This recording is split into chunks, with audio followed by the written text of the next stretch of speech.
you're in a very unique position, actually, in the industry because you work for a company that has a broadcast network and a range of cable networks and a very strong off-platform. How would you say the research community and the research that you do, how has it changed in the past 5 to 10 years? Oh my! Well, there are a lot of issues. One is, of course, the currency, the need to get more data on the smaller networks, as well as to get measurement of the DVR, of the time-shifted viewing, and then finally of online viewing. So that's been a major issue in those last years. The movement from a plain, old-fashioned television exposure currency to cross-media and online measurement, time-shifted measurement. You may have heard of NBC's creation, TAMI, the Total Audience Measurement Index, which is sort of an attempt to describe the total reach of a television program on all these new platforms in the absence of a real true cross-media, cross-platform measurement tool, which you don't have yet. So that's the exposure measurement. And secondly, I think there's been a move towards more sales research at all the networks, certainly at NBC. Part of that has been our embrace of IAG at a pretty early stage, and then I think we were the first network to actually use IAG data as a secondary guarantee for some of our clients. So it was establishing and working with new measures. We did, at the time, a very, very innovative study, and you remember my title is Strategic Research and Innovation, so that was part of the innovation, that we used galvanic skin response and eye tracking measures to establish that when people see commercials, that they time-shifted and fast-forwarded, that they still get a lot of information even though they are watching fast forward, because they're very much focused on the screen, and apparently the brain is sort of hardwired to sort of make sense out of what is in front of you, even if it's in fast forward.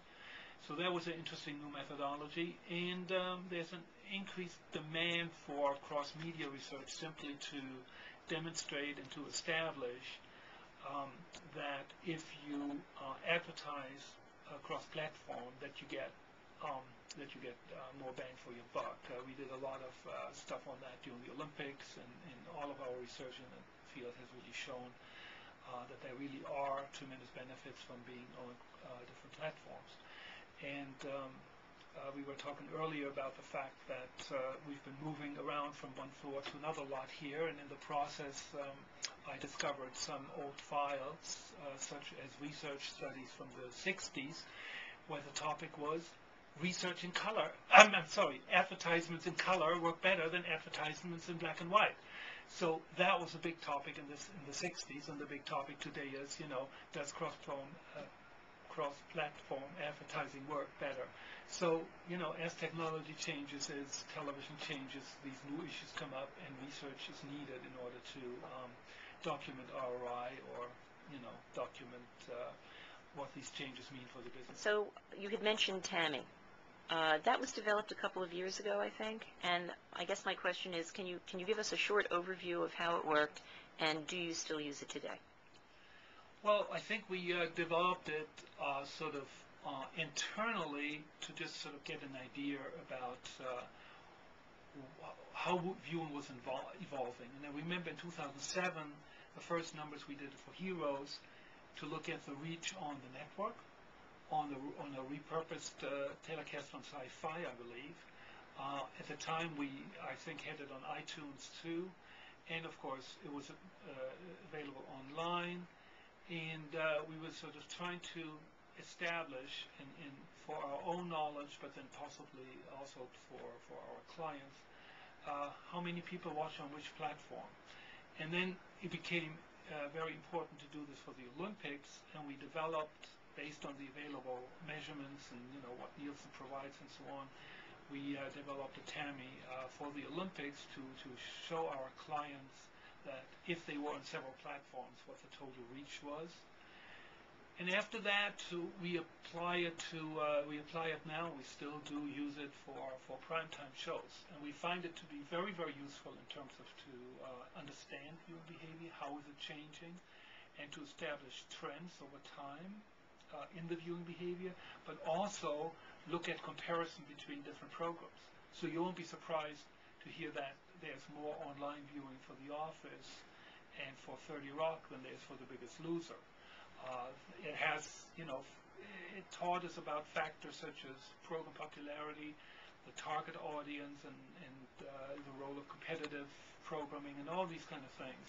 So it's been valuable, I think, for our clients too.